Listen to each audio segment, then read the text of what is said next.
शुरू अल्लाह के बबरकत नाम से जो बड़ा मेहरबान और नहायत रहम करने वाला है। अस्सलाम वालेकुम नाज़रीन, प्रोग्राम आगाही में मैं हूं आपकी होस्ट रिदा जट। आज हमारे मोअज़्ज़िज़ मेहमान एक नामवर उस्ताद, समाजी कारकन और सीनियर एंकर पर्सन जनाब प्रोफेसर राना शाह तनवीर साहब हैं। आइए इनसे मिलते हैं और इनकी ज़िंदगी के बारे में कुछ जानते हैं। जी सर, अस्सलाम वालेकुम। वालेकुम अस्सलाम। जी सर, आपने अपने कैरियर का आगाज़ कब किया? बिस्मिल्लाहिर्रहमानिर्रहीम। पहले तो मैं अपने होस्ट रिदा जट और अपने जो CEO chief executive point out P के चैनल के डॉक्टर आसिफ रशीद साहब जो हैं, उनका बहुत ही ज़्यादा मशकूर हूँ कि उन्होंने मुझे आज मेरे ही प्रोग्राम में एज अ गेस्ट बुलाया। तो मुझे बड़ी खुशी हो रही है कि मेरा आज इंटरव्यू जो है, मेरी ही अपनी एक शागिर्द जो है वो मेरा इंटरव्यू कर रही हैं और वो इस काबिल है कि वो आज इस लेवल पे बैठी है कि जहाँ वो मुझसे क्वेश्चन कर रही हैं। तो बहुत खुशी है। आप सबको बहुत बहुत मुबारक हो। आप सब, अल्लाह ताला हम सबको मज़ीद तरक्कियाँ दे, आपको बहुत ज़्यादा तरक्कियाँ मिले, बहुत ज़्यादा नामवर और बहुत ज़्यादा कामयाबियाँ आप समेटें। जी रिदा। जी राना साहब, आप बच्चों को टीच करवाते हैं। जी जी। आपको क्या फील होता है? ज़्यादा बॉयज़ भी होते हैं, गर्ल्स भी होती हैं, कोई ऐसा स्टूडेंट हो जिस पर आपकी खास अनायत ज़्यादा हो? नहीं नहीं, ऐसे नहीं होता।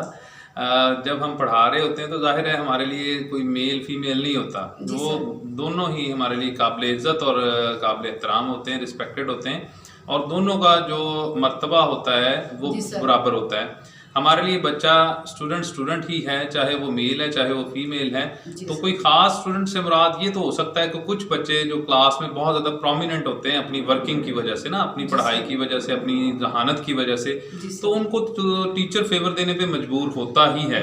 ये एक अटल बात है कि कोई भी टीचर हो, अगर कोई बच्चा बहुत अच्छा काम कर रहा है क्लास में, बहुत ज़्यादा इंटेलिजेंस शो कर रहा है, बहुत ज़्यादा जहानत है उसमें, बहुत ज़्यादा वर्किंग कर रहा है, हार्ड वर्क कर रहा है, तो उसको कोई भी टीचर हो, मैं ही नहीं, कोई भी टीचर हो, वो उसको डेफिनेटली कोई ना कोई फेवर देता है। तो ये बात कहना कि किसी खास स्टूडेंट पे कोई खास इनायत, ऐसा नहीं होता। जो बच्चे टॉपर होते हैं, जो बच्चों ने पोजीशन लेनी होती है, तो उन पे हर टीचर की नज़र होती है, उनको वो फेवर देने पे मजबूर होता है। इसी तरह जब एग्जाम्स होते हैं, पेपर्स चेक होते हैं, तो कुछ पेपर्स ऐसे होते हैं जिन्हें मतलब आंख बंद करके जिन पे बिलीव किया जाता है, लेकिन उनको भी हम बड़े अच्छे तरीके से चेक करते हैं कि नहीं, ये बच्चे वो हैं जो टॉपर हैं। अगर यहाँ इनकी अगर कोई मिस्टेक रह गई तो उसका खमियाजा इन्हें सालाना इम्तिहान में भुगतना पड़ सकता है। तो लिहाजा ऐसे बच्चे जिनको हम फेवर तो नहीं कह सकते, हम उनको कंसिडरेबल और क्रेडिबल पर्सनैलिटीज कंसिडर करते हैं कि ये बच्चे वो हैं जो टॉपर हैं, या जो वो मैदान के घोड़े हैं जो हमें पोजीशंस लेके दे सकते हैं। तो उनको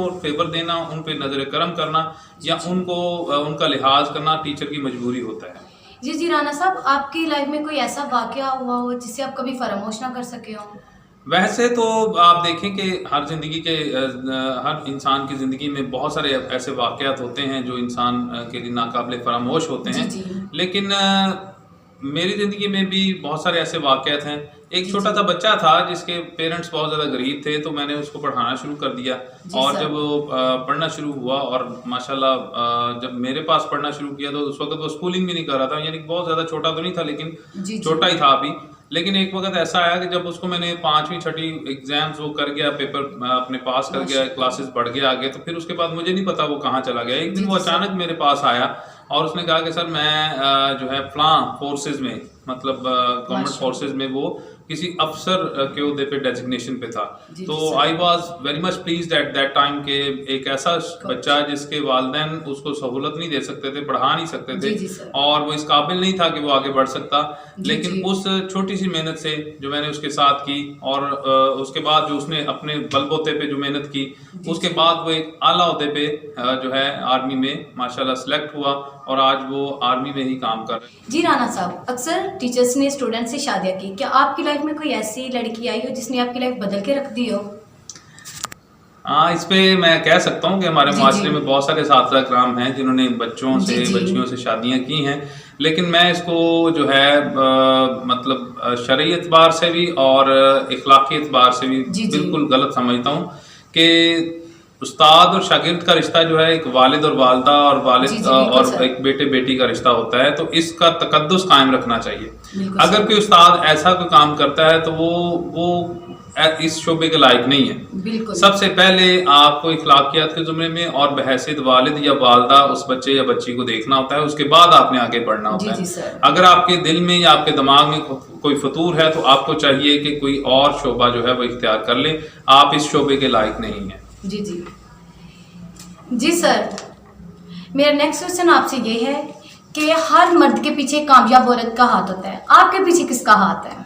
कहा जाता है कि हर कामयाब मर्द के पीछे एक औरत का हाथ होता है। जी, इसमें जी, कोई शक बिल्कुल। नहीं कि वाकई औरत जो है वो बड़ी ज़हीन होती है। मैं पहले औरत को इतना ज़्यादा क्रेडिबल नहीं कंसिडर करता था, जी, जी। लेकिन जब से मेरी मिसेज आई हैं, जी, यानी कि सर। मेरी शादी हुई है, तो ये मेरी शागिर्द नहीं थी। ये मतलब एक हमारी अरेंज मैरिज थी और उसके जी, बाद जी। मैं इतना ज़्यादा वर्थ नहीं कंसिडर करता था औरत की।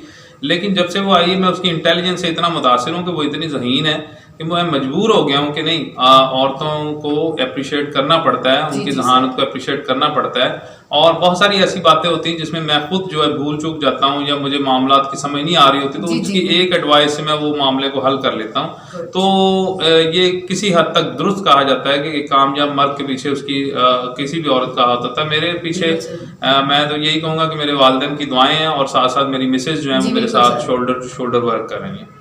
जी राना साहब, आपके प्रोग्राम ने आगाही ने आपको बहुत ज़्यादा पसीरा दी है, क्या ख्याल है आपका इसके बारे में, क्या फील करते हैं आप?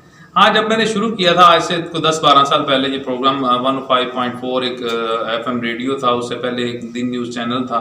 तो छोटे-छोटे प्रोग्राम किया करता था मैं, और मुझे शौक था, ये शौक की हद से बाय प्रोफेशन तो मैं एक टीचर हूँ, तो लेकिन ये शौक था कि दोस्तों के साथ, लोगों के साथ इन टच हुआ जाए मीडिया के तवज्जुह से। तो ये एक अच्छा एक शुगल था मेरे लिए, हॉबी था, तो मैंने शुरू किया और वक्तन-फ़वक्तन काम करता रहा। यानी कि तवत्तर के साथ जी, जी, सर। कंटिन्यूअसली मैंने काम नहीं किया, लेकिन छोड़ के बीच-बीच में से थोड़ा-थोड़ा अरसे के बाद मैं ये काम करता रहा, तो उससे मुझे जी, शौक जी। भी पैदा हो गया।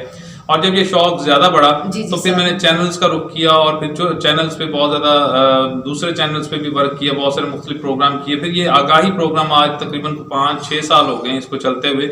मुख्तलिफ चैनल्स पे ये चलता आ जी, रहा है, सर। अब ये यूट्यूब सोशल मीडिया चैनल्स पे भी चल रहा है। तो जहाँ तक लोगों में पजीराई का ताल्लुक है, तो अल्हम्दुलिल्लाह बहैसियत उस्ताद माशरे में अल्लाह ताला ने बड़ी इज़्ज़त दी है। जी, सर। और दूसरा ये कि लोगों के मसले मसाइल जो हैं, जो प्रॉब्लम्स हैं, उनको अगर हुकामी वाला तक पहुँचा के किसी को जी, रिलीफ सर। मिल जाता है, तो वो भी एक दिली सुकून का बाइस जी, बनता है। बिल्कुल सर। तो इसलिए मैं ये कहूँगा कि ये वाकई एक ज़रिया है आपको पजीराई का, आपकी शोहरत का, आपकी बुलंदी का। जी, तो सर। मज़ीद अल्लाह ताला हमें इसमें कायम दायम रखे। आमीन। जी नाज़रीन, आपने राना शाह तनवीर साहब की बातें सुनी, यकीनन आप इनसे महसूस हुए होंगे।